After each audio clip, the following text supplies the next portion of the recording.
The Home Serve Guide to Tiling a Floor.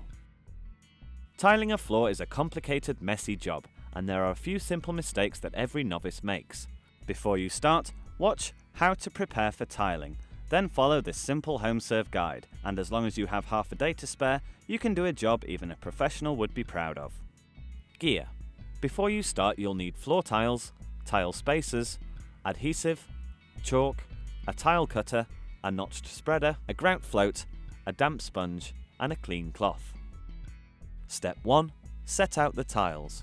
The secret of successful floor tiling is to spend time working out the tile positions. This is called setting out. First, mark the midpoints of all the walls and draw a pair of lines that cross in the center of the room in chalk. Then place your tiles along the two lines to work out the best positions.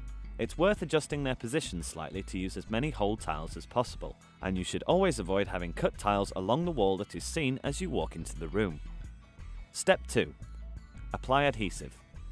Spread a square meter of the adhesive into one of the corners formed by the chalk lines. Top tip.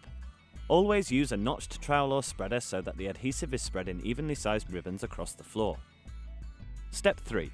Lay the tiles. When tiling the floor, it is vital to work outwards from the center of the room, using the chalk lines as a guide, as internal walls are rarely straight.